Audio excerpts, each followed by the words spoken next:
You've reached the Underdog Research Channel, and I am here today with the Professor Irfan Akpan. How are you doing, Professor? Hey, I'm doing great. As always, it is a pleasure to be here. Really appreciate the opportunity to share the stage. Well, I'm glad you're here, but we're here for a little bit different reason. Normally, when we get together and talk, we're talking about crypto, we're talking about metaverse, but today is a little bit different conversation, and we're going to talk about student loan forgiveness.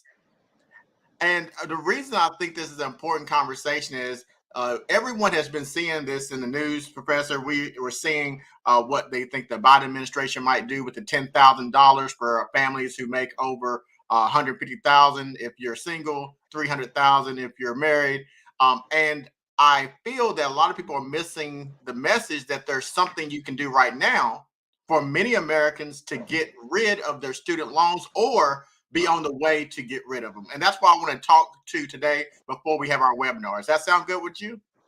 Yeah, that sounds really good. And it's important to emphasize what you just said. You know, we're talking about what potentially might happen with the Biden administration and the forgiveness, but this is something that you can actively learn about, actively participate, actively do at this moment. And that's very important. Even if it's not for yourself, you might have friends, you got family, you got kids, you got aunts, uncles, cousins, sisters, brothers who may find this information valuable and can do something about it right now. You know, I tell you what, I think that is so correct. When I first heard about this a few weeks ago, it was several weeks ago. I've heard about the PLSF waiver for years, but you know, to be honest with you, most of folks who were that was applicable to, it was so hard to get it. We just didn't pay attention to it. I mean, it was like literally trying to mine for gold. Sure, it seemed like it's a great idea in theory and concept, but people weren't getting it. So I went ahead and I talked to a friend, and they told me to go to this particular webinar. And I went ahead and went to this webinar again.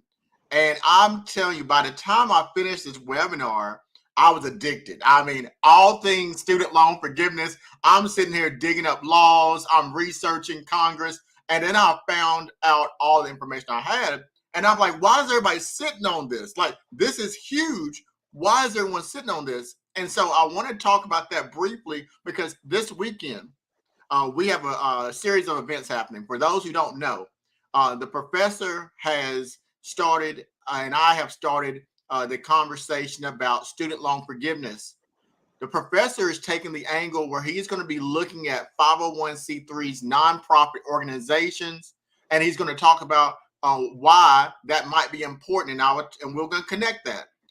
What I will be talking about is the student loan forgiveness program, two different things. And I'm going to tell you about how what I am talking about, the public service loan forgiveness waiver, connects to what the professor is talking about, and how if you're savvy and think about it, there's ways that you can leverage this, even a 501c3, to assist you if that's something that you're interested in doing so you can get those credited hours and get rid of this debt.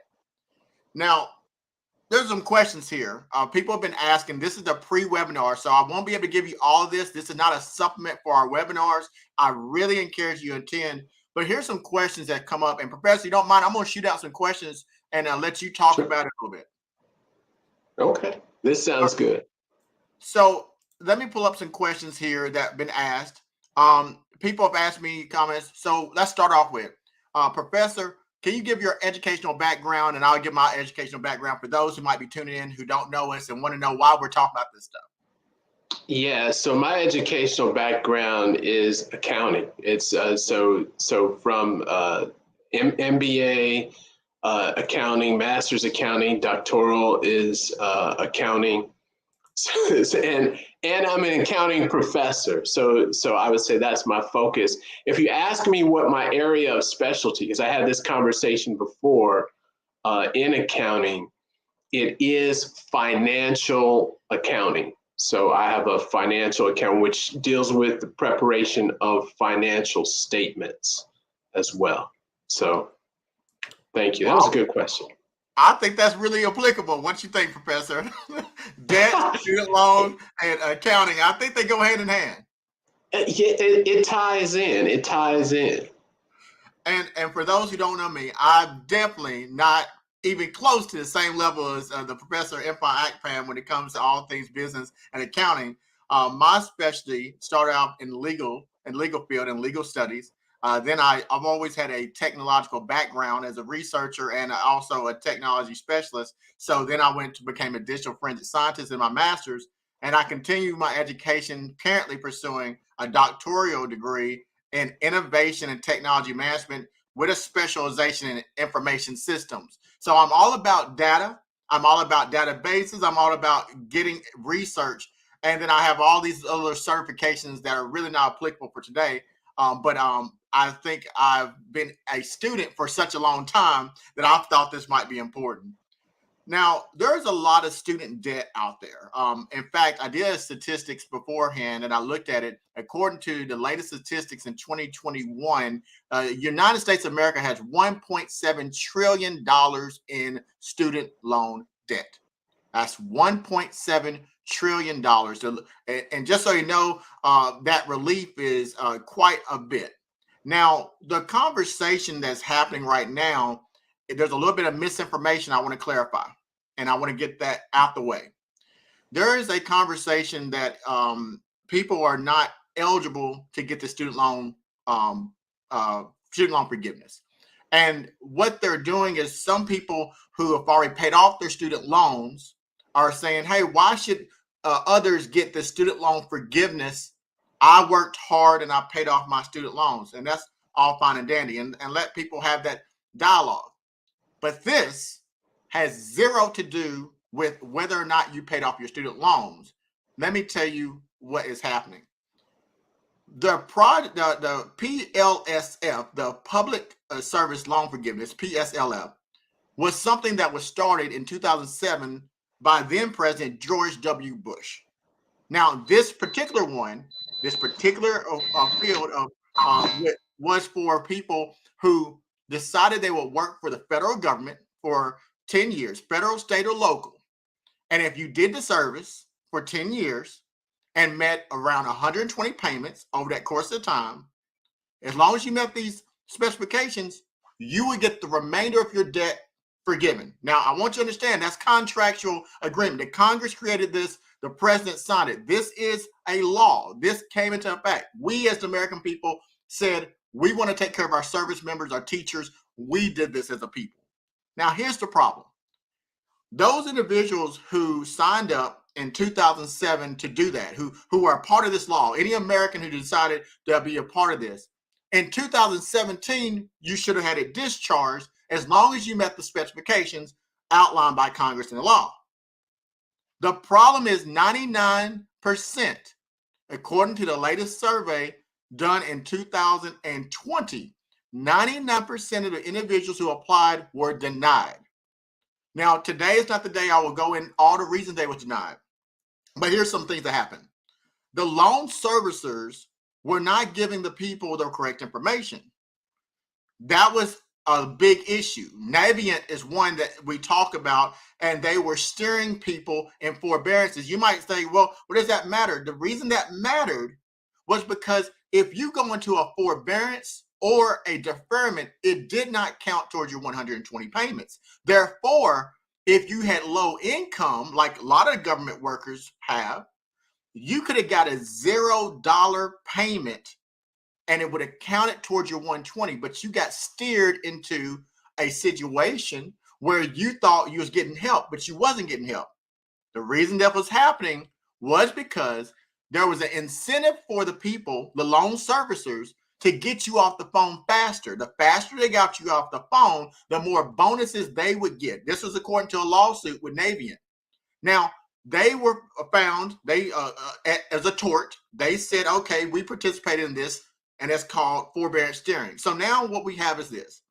We have individuals who never got their just rights to get their student loans discharged. They did that 10 years, then they did 15 years.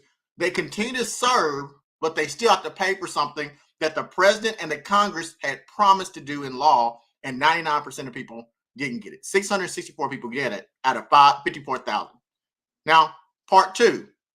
If you're a little bit older like me, a little bit older, and you came from, I graduated back in the 90s, late 90s, you might have got under something called an IDR, Income Driven Repayment Plan.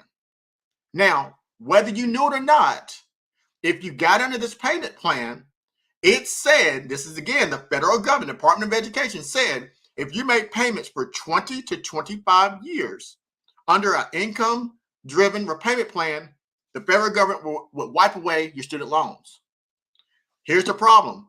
They didn't keep track of your payments. Up until 2013, they found that these loan servicers didn't even know what you paid, when you paid, and they didn't keep track of it. So we got people going into retirement with student loan debts after 30, 40 years from something they did 34 years ago, and it should have never been there. So in order to fix this, there's been a series of lawsuits, changes that are temporary to fix it. So that's what we're doing here today. And so I'm going to open it up to Professor. Professor, what do you think about that? Your thoughts? No, when you mention that question, I think that's a fair question to go back to it. So why, if I paid my student loans, why should someone have their student loans paid off if I paid mine off? And I think that is a good point, fair question, because you have to think about it's an incentive. So it's a government program to encourage individuals to go into public service. And it's an incentive for the greater good of the country or for the public, for everyone, to have more people going into these areas and this sector. So it's not just a blanket, hey, we're forgiving people's loan. No, this was something done to incentivize people to go into a certain profession. And you had to pay, you had to make payments. So it wasn't like everything was just wiped out. No, this was a particular program, and it's not across the board. So I think that's something that's that was a really good question. And I like the point that you made about it, that there's errors. There was issues with the program, and what's happening right now, there's a correction. What do they call it? If you're flying in a plane and it veers off, it's a course correction. So it's a way to kind of set things right and put them back on course. Absolutely. And that just brings us right into the next question. This is preliminary questions we're going to bring up before the webinar. And if you haven't signed up, let me tell you again, in every video you see under my channel that talks about this, you'll see links in the description. You'll see two links. One is to register for Professor Imfan Akpan's conversation about 501c3s, because it's connected to maybe you want to start a nonprofit so you can get credit moving forward in case you're in a payment plan that will take you 20 years to get rid of. How about you do what you like to do, create a nonprofit if that's what you desire to do legally, and move forward and be in a position where you can get those student loans paid off quicker. So that's an option. And also the PLSF and the IDR, two different things. So I want to make sure who can come to this. If you have a student loan and you're in a public sector, you should come to this course. If you are in a nonprofit organization, you should come to this course. And if you have a student loan, and this is my personal opinion, and you're in a Gen X or you're a millennial, you probably had a student loan for at least 10 to 15 years, you should come to this course. So I've given very specific, almost everyone should come to this course. And because there is not just a PLSF, there is also the IDR, and I'm going to be discussing that. Now, I wanted to just tell this story. So just for those watching, you had reached out to me and talked to me about this. And what was so interesting was a few days later, I got an email from the HR department. So I'm a professor. I work at a university, a private non-for-profit university. They sent an email out telling us, to all the faculty, to look into this program. So I thought that was so interesting. So I've heard it first from you. Then I get that email. Now, here's the thing with the email. You go in there, it's a lot of information. They give you some links, you click, and it takes you to all of this. There's so much information, and which is great. So I was grateful to get that email, but however, it can be overwhelming. And I appreciate, so it had me to come back to the value in what you're doing. You're really aggregating this information, pulling out a lot of that jargon, putting it together, serving it up in an easy way to for people to just digest and take it by spoonful, by bite size, right? And to understand it and to really utilize it. And it saves a lot of time. So, I mean, I had the privilege, I talked to you because sitting there, you can hours trying to figure this out. And so this is really a great opportunity. I just wanted to chime in on that story. And I'll be honest with you again. I always like to tell people, we don't see what happened behind the scenes. Again, I went to a webinar myself. I had known about this for a very long time, but I was looking at the public service loan forgiveness, how it's been handled, and I wasn't interested.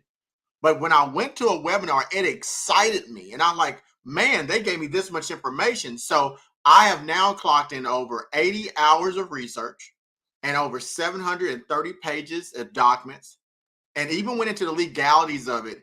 And I'm very professional. I've called every loan servicer. I spent over an hour with each loan servicer asking questions, and I made it work for me. And I can tell you, I've been a beneficiary of this. If I hadn't have done it, I would have had close to 6 figures worth of student loans. By doing this, I can personally say that I was able to get rid of a house note of school loan debt that I should have had gotten rid of years ago because I had met the qualifications. Now that brings us to the conversation here. If you don't know, this is not something you can sit on. Unfortunately, there's going to be a lot of people who don't get the benefit because it's not something that's automatic. This limited time adjustment for the public service loan forgiveness is going into October 31st of 2022. Now, let me tell you what's going to happen if you don't participate. You watch these videos, you see Professor there, you see me, you see the videos, you're like, hey, you know what? They're talking about student loan forgiveness. I don't care about that. Okay. Imagine you go to a bank and you go into the bank and you ask to borrow some money. They run your credit and they say, okay, what we're going to do, we're going to give you an option to get this money. This is what we'll do.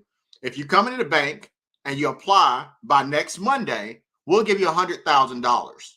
You're like, okay. And on top of that, you only have to pay us back $20,000. So you're like, great. Now, if you don't come in by next Monday, we'll give you $100,000 and you have to pay us back $100,000. But if that's only if you don't come in by Monday. How many of you would not make it to the bank on time? It would make no sense. So what we're talking about here is, imagine this debt. I know some people, and someone put this up here, and I want to share it with you because I think it really captures how people think about it. Here it goes. It says, my student loan debt is embarrassing. There is no reason to be embarrassed by choosing to get better high education for yourself.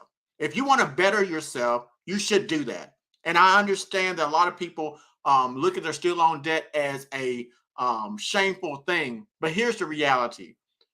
If you come from our era, they told you that you're supposed to get a college degree, because if you get a college degree, it gives you an opportunity to compete. If you compete, you can get these better paying jobs. You get the better paying job, you get the better salary, you get the house to home. What we didn't know is that even when you get those degrees, you still may not get the job that you want, and you still might get a low paying job, because that's the way our society is sometimes. We can't make it perfect, but that's what happens. So you're not the only one that feels that way. Well, this opportunity that you took to get a better education, some people didn't finish the degrees. So 40% of the people who started college didn't finish the degree.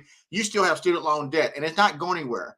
The government can take and garnish your wages. This is into your retirement. It's not going anywhere. It's not like regular debt or whatever. A private student loan debt, private, you could have that, and if it defaults, it affects your credit for 7 years unless you file a bankruptcy, in particular, what type of bankruptcy, and then it'll go away after 7 years. But this can't go away unless you do something about it. So what this is doing is giving you opportunity to get all this forgiven or close to forgiveness. So I want you to know, for those who have reached out to me, you don't need to be embarrassed by this. Professor, you have any thoughts about that? Yeah, you made some great points about that. That it is, if you look at the numbers, it's somewhere around across the board, 40% of Americans have a bachelor's degree.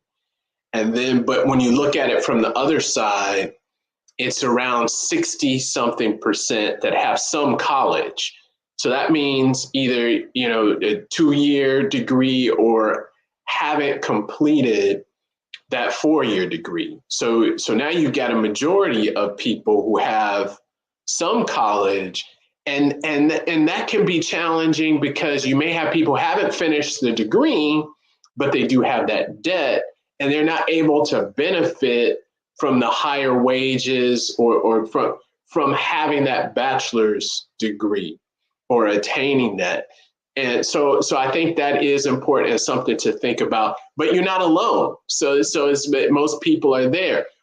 When you think about that 60%, the other thing you have to think about too, is that really having a higher education, you're in the minority.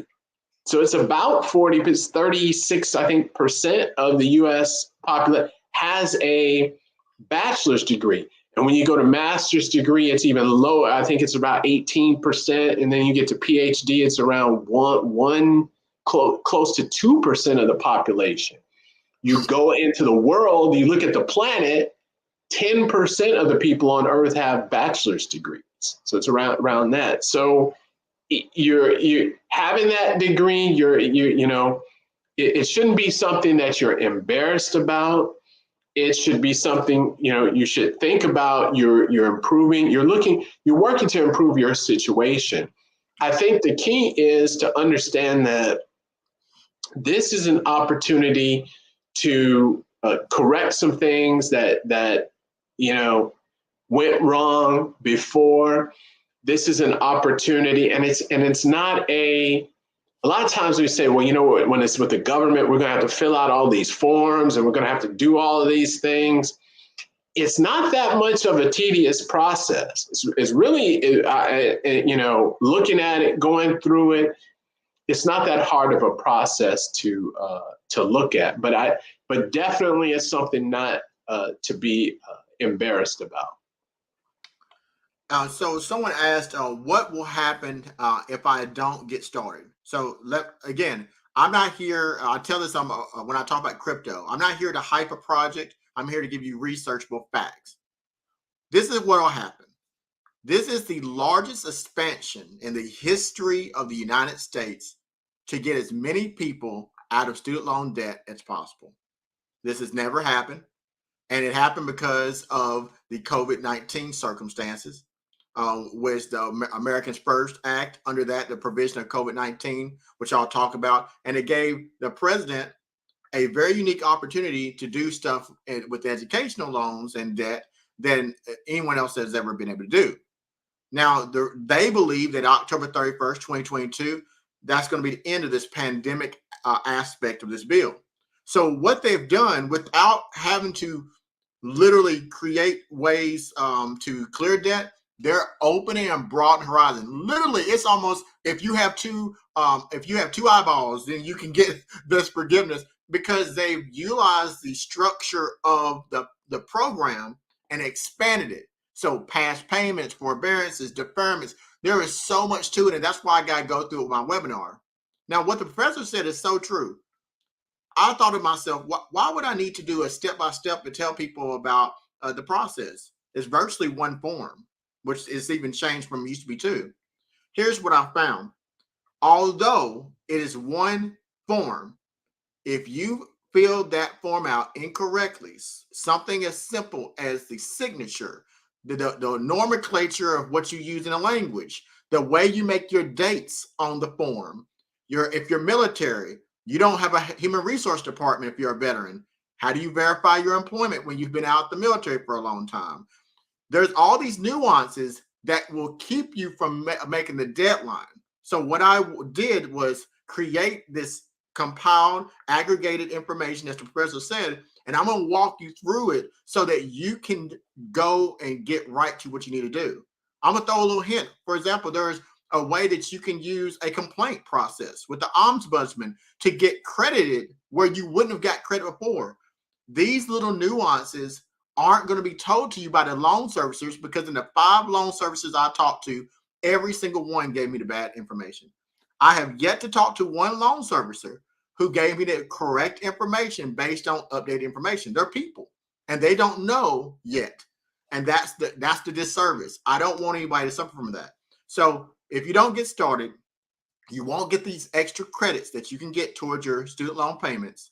You will end and pass the time frame. And according to statutory law right now, you'll have the same amount of payments that you had before you started, instead of being done completely or close to being done. And I think that's really important.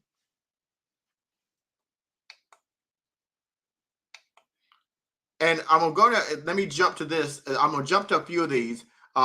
So we talked about that. So I've been asked, what is the 501c3? How does that help me? So I'm just going to set it up and I'll let the professor talk on that. And we won't keep it too long because you need to participate and go to his webinars, because that's where you can get the full information. But let me tell you why I thought that would be a great topic, and why the professor that thought he would assist with this by giving you this information.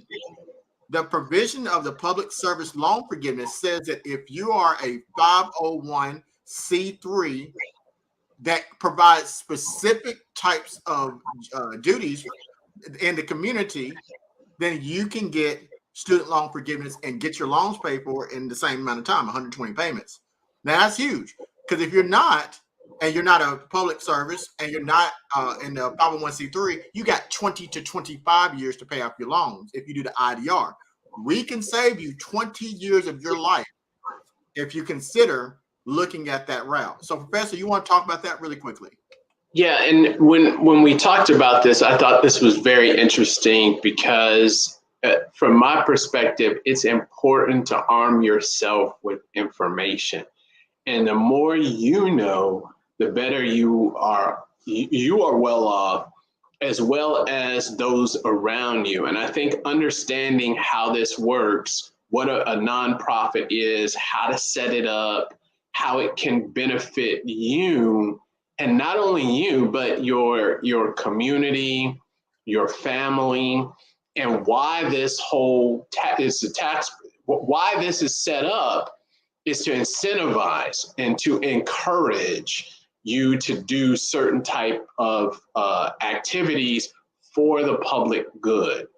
And understanding how this ties into this public service loan forgiveness is very important, and how it can be put together. And I think it's good to always have as much information as possible, because it helps you not only to understand what it is, but understand your situation and how you can improve it, and how you can improve it for others. So I think it's very good. I'm very strategically focused. And what I mean by that is, I like mission vision. So I like to kind of start from the very bottom and then talk through how things work, give you the background on it to help you to understand it. I'm not high on the technical side of things. I want to break things down into the simplest format, but also for things you to think about before you even decide if you want to have a 501c3, right? So, and that's learning, because many times, and I've worked with individuals who may say, well, okay, I want to start a 501c3, but they may not know what that entails or what it does or how that could impact them. Then by going through this and understanding, you may say, you know what, this might not be for me. Or you may say, you know what, this is great. This is something that I could use and I can implement, and it can connect the dots in other areas. So I think it's very important. It definitely can help you to understand your situation, what you can do, how you can help your community, how you're already helping your community. You may even also work for a non-for-profit. So it can help you to understand your organization better and how that ties in as well. So it definitely good. Information is always a good thing. And I want to say to the professor, a lot of people don't know. I actually sought out the professor. He don't know it. I sought out the professor online. What about a year ago, professor? When I Yeah, first it's going on a year. And what drew my attention to the professor is that he does educational content. And I originally found that he was talking about a particular project, and I'm in the crypto space, and lo and behold, the project he talked about just blew up. It just took off. And that project went all the way up to like $8 from 3 cents pre-sale, but he was talking about beforehand. Now, as I looked further into the professor, I saw that he was one of these educators who brought technology into the workplace. He challenged his students to think outside the box. Then I found him on TED Talks that he challenged about multitasking. And then I saw he was an author. And I said to myself, man, this is a busy man, but a brilliant man. He's one of those educators who really wants to connect with the students so that they lead in the future. He is building leaders. And I think that it's important. And I thought to myself, we need 1,000 professors out there, but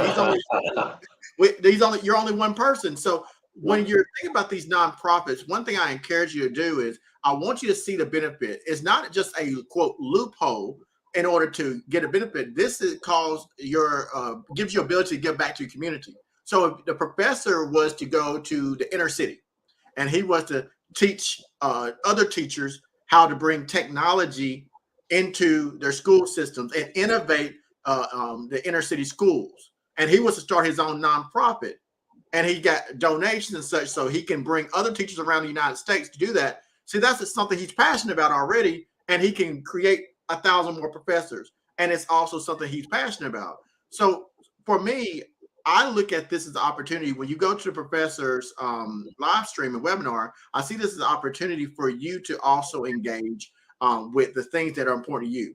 One thing that important to me is making sure that the underserved portions of our society are taken care of. A project that's dear to me is called the Innocence Project.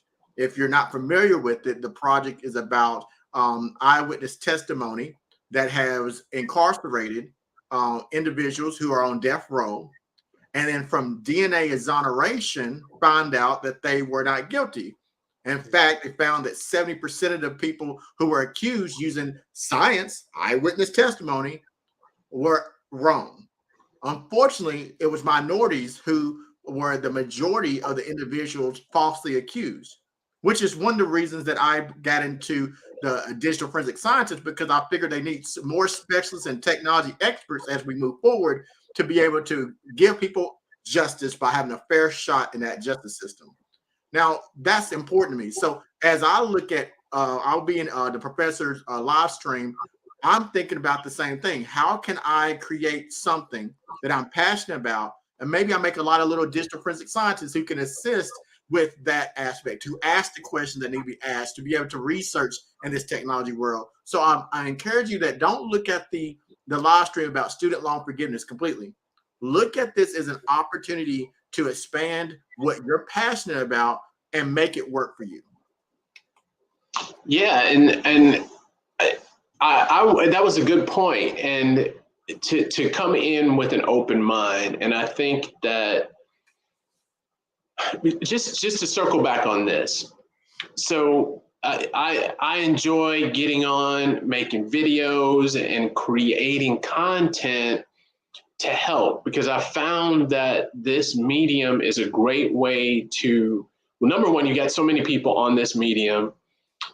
You have so many people on YouTube, online, but however, what I've noticed And this stems from me working with an organization called SCORE, so which is part of the SBA.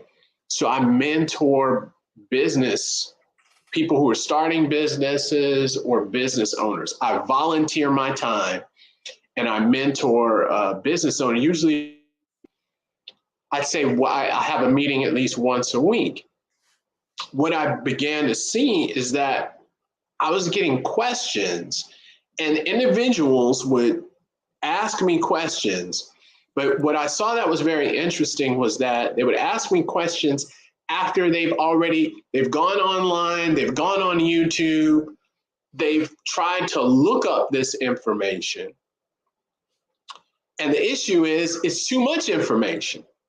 They don't know what is what is right, what is wrong, where should I go, what applies to me, what I should focus on, how should I maneuver. So to tie this all in, content or opportunities like these webinars, again, are a way for you, number one, to have everything focused. So now you've got everything. I keep using the word aggregated because, and I think it's, and there's a reason, because we have access to information, but we got access to a lot of information and we don't know what is the most important things for us to know. So when I talked about earlier about how I take things to the simplest form, I say, well, you know what are the top 5 things that you really need to know across the board about this? And then from there, I move into those things. And then I approach it from a systematic approach, very simple. And the other thing, which is great about the webinar, you have an opportunity to have a Q&A, to have a dialogue, to have questions answered.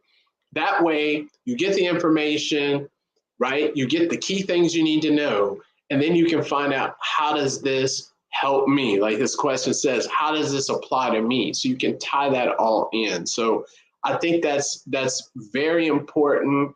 And I think, you know, I love doing this. I don't want to speak for you, Underdog, but the passion is there to add value.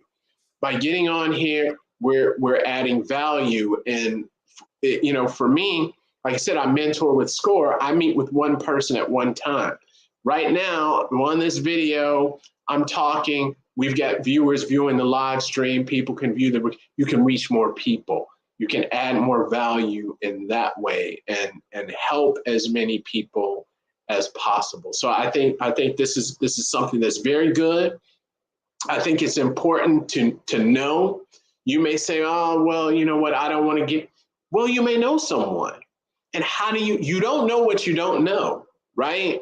So it's good to get involved in this, to say, well, you know what, maybe it isn't, but at least I understand it. Let me talk to my neighbor. Let me talk to my sister. Let me talk to my cousin, my relative. Remember, 60% of the US population has some college.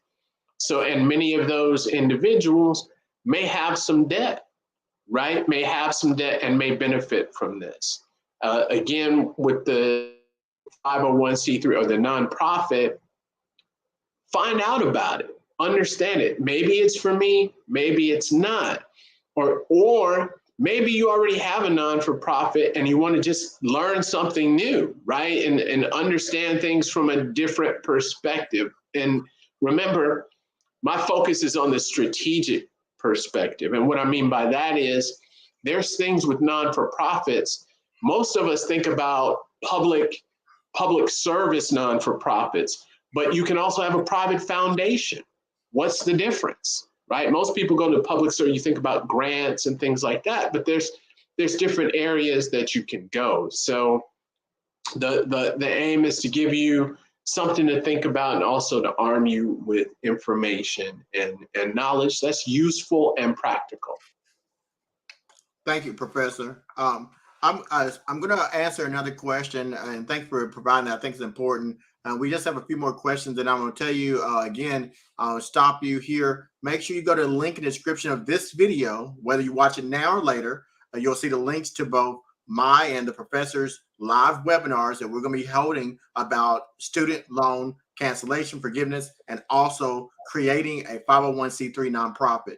Now, I wanted to say this. I'm going to put two questions up. Someone said to me, "I'm afraid to get started," and then it was followed up by someone else saying as well that the weight of the student loans feels heavy.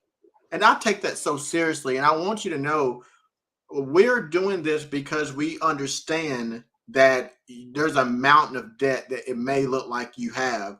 The average U.S. citizen has between $65,000 to $85,000 worth of debt, and that's between the bachelor's and master's degree. And as you go up in your education, you might have more. If you get a doctorate, then you're looking at between $150,000 to $275,000, depending on you and what school you went to. And the way I see it is this: when I was in the Marine Corps, we used to hold out a piece of paper. The drill instructor would just rag you all day long, hurting you and putting you through some pain. But at the end of the day, what he would do is he would put this phone up. I'm gonna say a piece of paper, and we have to hold it in front of us like this, and our arms would be stretched out. Now, to me and to you, you're like, well, what would a little piece of paper feel like? Well, try holding that paper for 30 minutes, then an hour, then an hour and a half. That little paper gets heavier and heavier and heavier. And the paper hasn't changed weight, but carrying that load for a very long time sometimes feels like you're suffocating. And you can't get houses, you can't get access to the same credit as everyone else because your debt and income ratio is different. Having student loan debt can be life-changing in a negative way too. So I want you to know there is hope. And that, that you're afraid to get started. Well, let me tell you this.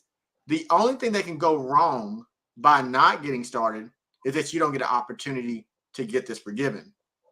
And I know that you've probably been through this before. I understand. And I was just like you. I said to myself, why should I try again? But I am telling you, I was a beneficiary of filling out a one-page document and doing the work, because there is other work you have to do with it.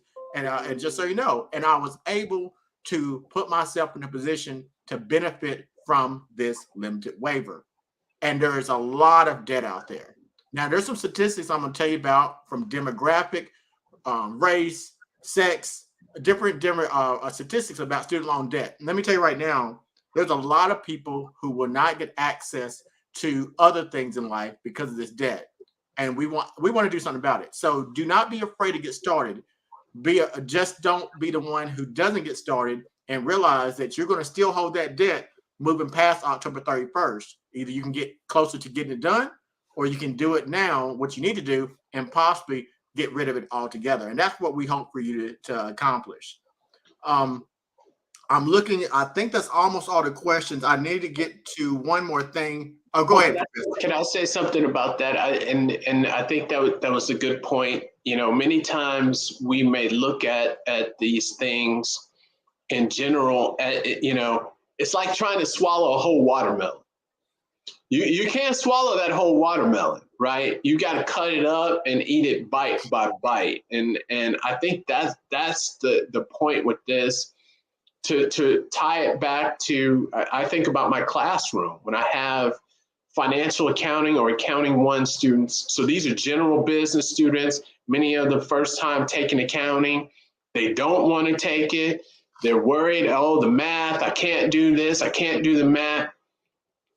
The thing I say is, you can't swallow a whole watermelon. You got to take it one bite at a time. Take it one day at a time. You can do it. If other people have gone through it, you can go through it. Because I kind of get where you're going. Some people may say, I'm already like this. There's nothing I can do about it. This is my situation. This is the way it is. Okay. Well, what we're saying is take this one step. What is it going to hurt to sign up and listen and talk to some people and get some more information? Right? It may not, you know what, you may say, I'm fine the way I am. But you may say, well, you know what, I didn't know that. I didn't know that. It just this one little step makes it seem more possible. So it makes that watermelon, instead of swallowing that big one, it makes it a lot smaller. and you say, well, maybe I can do this. So I think it's, you owe it to yourself. You deserve it to take a look, take a step, not even all the way. Take a step. Come to the webinar. Come and listen to it. Ask questions. Find things out. Get information. Reassess. Then decide. Okay, you know what? This is something I can do. I can tackle this. I can tackle this. Absolutely. Take the first step, folks. Take the first step, like you said. And I want to clarify because it's very confusing. Again, I want to tell you, I've done hours of research into this. Am I the world's greatest expert? No, I still can't give you financial advice. I'm giving you educational information, and that's what I'm presenting to you. Your specific circumstances, you have to talk to a competent person in that area, like an attorney or a student loan counselor. But what I can do is tell you that I'm very thorough. And as a researcher, what I found is this, that you need to be aware of. There is something for individuals who do not work in public service, who are not in 501c3s. And that's where that IDR waiver, that's happening right now. Now, I personally believe it's more applicable to Generation X and Gen Z, and millennials, because this is for older loans. So if you was in school between 1990 to 2010, then you probably had a fail loans. They don't even have those anymore. Perkins loans, Stafford loans. If you recognize any of those names, then you probably need to tune in, because there's a IDR waiver that's being discussed in the same conversation as the public service loan forgiveness waiver, and people are getting confused. And then add to that the 10,000 proposed student loan forgiveness, which has nothing to do with this conversation. It's really throwing people off. People are not even going to try. So I want you to know that if you have student loans, this needs to happen. Now, please understand, I've been asked, what if you have a defaulted or your loan has went to your credit? Get it out of default. And it's very simple to do that. I can't give you advice, but according to the information I've looked at, when you have a defaulted loan, you can consolidate it. The federal government can do that on studentaid.gov. Everyone has to go to studentaid.gov. If you don't register, that's Department of Education site, studentaid.gov. Consolidate it, and you have to make 3 on-time payments to get out of that status. Now, if you do that quickly, you can meet the deadline of October 31st, and then there's some other benefits for you. But if you don't do it and you allow that student loan to stay in that defaulted state, not only will you not get the benefit, but you're going to carry that interest and that default until you leave this earth. So don't be in that position. Take care of your business. Do what you need to do. But if your loan is defaulted, it will not apply to you. You must get it out that defaulted state.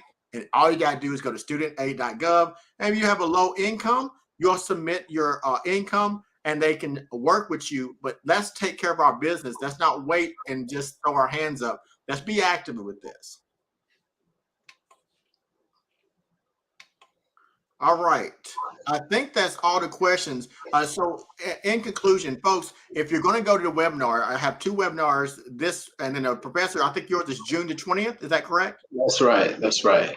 So the first webinars, I'll be doing a webinar every weekend, as long as there are individuals who are willing to come and take an hour of their time to go and learn all the things I've learned and apply it. I don't care about you getting information. Applied knowledge is better than just knowing. Apply it. As long as people are willing to come, I will take every weekend, Saturday and Sunday at 2:00 p.m. Eastern Standard Time, link in the description, and I will be doing the conversation about IDR and PSLF. The professor has graciously created and will be here a conversation starting June 20th on 501c3s. And I'm assuming, depending on their participation, if you see a lot of engagement, will you be willing to do more?